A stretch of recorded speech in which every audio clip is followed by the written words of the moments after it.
The Lord was reminding me of another beautiful thing that happens when we get honest with the Lord and we look inside and we allow Him to dig up, uproot, cut out the things that are inside of us that are causing us harm in our lives. And I posted a video a few days ago called Getting Honest. So if you haven't watched it, I would suggest you go watch it. And it talks about looking inside with the Lord and when we're somebody who is still struggling with things. We call ourselves a disciple of Christ, or we are a disciple of Christ, but we're still struggling with things inside of us like jealousy, anger, hatred, different things. And a lot of times it's hard to admit that we're struggling with those things, number one. So some of us don't want to admit it.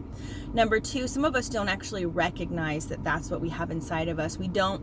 There's a disconnect, and when those things rise up in us, maybe it just looks like anger to us or irritability. But if we go deeper and we get into what those feelings really are, a lot of them stem from hurts all the way back in our childhood. And so in that video, the Lord had me share about getting honest and getting the healing from those things. And while the Lord gave me another reminder on top of that, about when we get that healing and when we're willing to be honest and vulnerable with the Lord, and not think that those feelings are just like, childhood things. No, those things really affect adults too. And to not be embarrassed about the things that we feel, but to get curious with the Lord so that we can get the healing that we need. And what the Lord was showing me was one specific example of that is, like, I used to have, these huge wounds caused from people, parents, friends, family, even all the way back from childhood. There was jealousy, which would make me not be able to cheer on other people when I saw that they had things or they were doing things, and even things, not just material things, but things like a good relationship with their dad or so on. It would make me feel jealous. It would make me feel mad. It would make me secretly not want them to have that, and when I would see them winning, I wouldn't feel good about that. And so now that I've worked through those things with the Lord, and I do want everybody to win, I want everyone to know the Lord, I want everyone to win, I want everyone to live this life to the fullest and be who God created them to be and have His joy.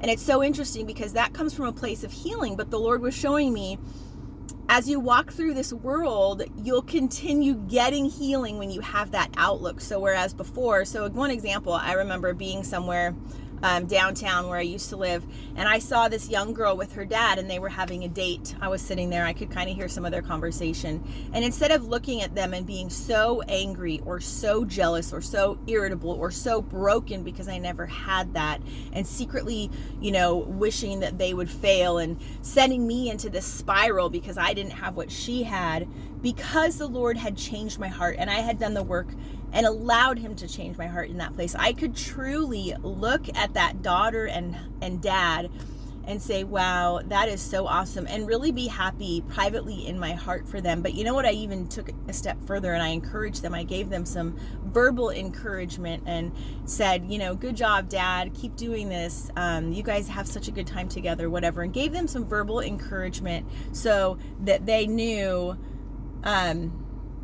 verbal encouragement. So the Lord was showing me, though, even in me seeing them doing and having something together that I never had, since I didn't go negative and into the hateful route and I stayed in the loving route, even seeing that, it was like vicariously, I even got another piece of healing from witnessing that. And because we keep getting layers and layers and layers of healing. Like, I've had a deep healing where I can walk from a place of love, but I still have little pieces here and there, layers that still need healing in those same spots. And so the Lord was showing me that day, and now as I'm reflecting back, that even gave me some healing. So even as you allow the Lord to do that deep work, and then you walk in that and you overflow with that love, there's still layers of healing that you will get. So now when I see people doing things, and that was just one example, but it can happen in lots of different areas.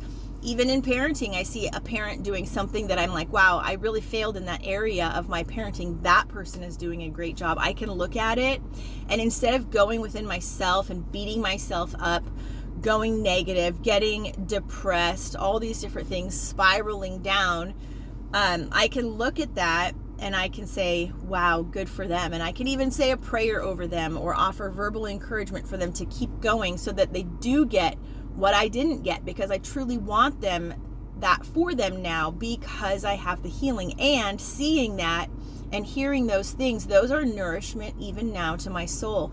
And I get a layer of healing from witnessing that in other people. And the Lord has that for everybody. That's how the Lord works when we walk in love. So the Lord reminded me about that, and I just wanted to share that with you guys about how when you give love, you get love, and it's worth it to not stay in those dark places. So I hope that this blesses you and that the Lord will unfold it more to you as your day goes on.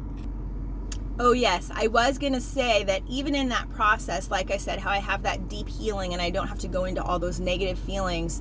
Sometimes though, when you do witness that, there is a little twinge of sadness that comes with it when you remember, oh wow, I didn't have that, or oh wow, I did a really bad job in that area of parenting, whatever it is. There might be a little twinge of sadness that comes with it.